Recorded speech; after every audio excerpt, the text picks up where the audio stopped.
Ngayong araw guys ay nag-nature trip na naman ang mga itik at naigala na naman namin si Lokbu. Dito nga pala kami niyan sa may Marugondon. Pag talaga malapit lang at maganda ay binabalik-balikan. Masarap kasi dito mag-nature trip. Talagang mararamdaman mo ang probinsya vibes. Nakakawala ng stress. Kailangan talaga natin na paminsan-minsan ay mag-nature trip. Hindi puro trabaho. Kailangan din natin magpahinga at mag-recharge ika nga para maging handa na ulit tayong harapin ang mga panibagong hamon ng buhay. Walls are in, baby, we're still alive. Ganto lalakad pag So ano masasabi mo siyang bakit nandun dito tayo sa kagubatan? wala ano lang parang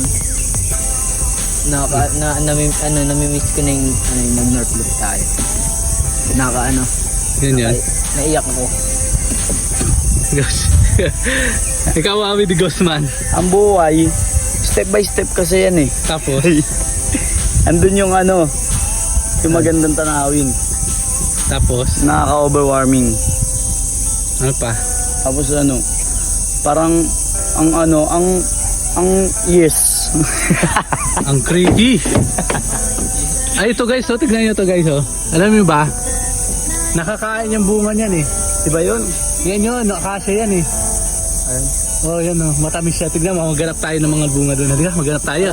Subukan natin. Ayan, bunga ng akasya yan guys. Yan. May bunga siyang akasya yan. Dito meron yan mga mapupulot tayo. Mga bunga ng akasya. Nakakain niya. Ayun. Ito. Natatignan guys. Tistingin. Parang siyang palok, no? Meron siyang palok niya. Ayan. Tignan mo. Titikman ko. Dalawa. Ikaw muna. Gusto mo? Tamis. So, titikman natin guys Oo, sabi sa'yo, matamis. Ano masasabi mo? Masarap. Bunang akasya yan, napanood ko lang kasi kay May kalasa to. Alam mo yung yung mamahalin na yung bilog. Oo, yun. Eh, Parang honey, no? O kaya may parang asukal ang na. honey siya. Akasya yan eh. Mahilig kasi ako manood ng mga mga kaplantito dyan. Sarap pala nito. Meron isang vlogger na taga Tignan nyo rin to Bicol. guys. Ayun sobrang angas. Marami ako natutunan sa kanya na nakakain pala ng mga prutas na hindi natin alam na nakakain. Ayun So, masarap eh. Yung isa tirinay ko na yung kulay lasang papaya siya. Ay, maliit na marami tayo na-discover eh, no? Yung laman niya guys Yan talaga, natural talaga yan, nakakain. Pero yung gitna niya mapakla. Pero yung gilid. Yung lang kulay, parang ito. kulay honey. Ito yung honey. Di ba? Sarap, no? Say, sarap yan. Napalad ko lang yan. Mamaya magtatry Puro na akasya. Ayan, pampurga nga daw yan eh. Ibig sabihin niya, masustansya. Nakakamatay ng mga bulate. Mga parasite. Yun, sarap. Mukbangers. Mga mukbangers ng bunga ng akasya. Si Wawi de Guzman at saka si Enchong D. Enchong D natutulog. Ang laki. Ang dami guys.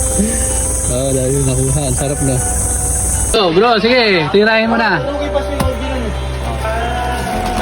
Yun ang sapol.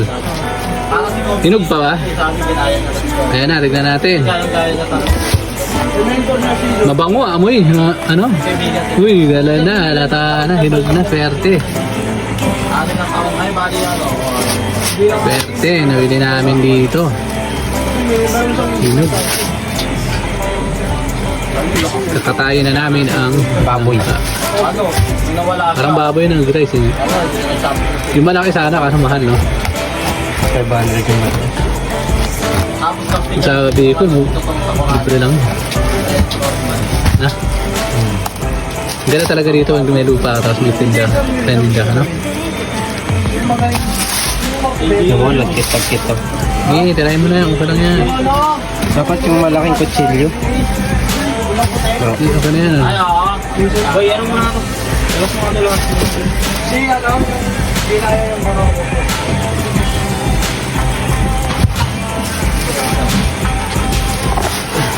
Ayan, sarap.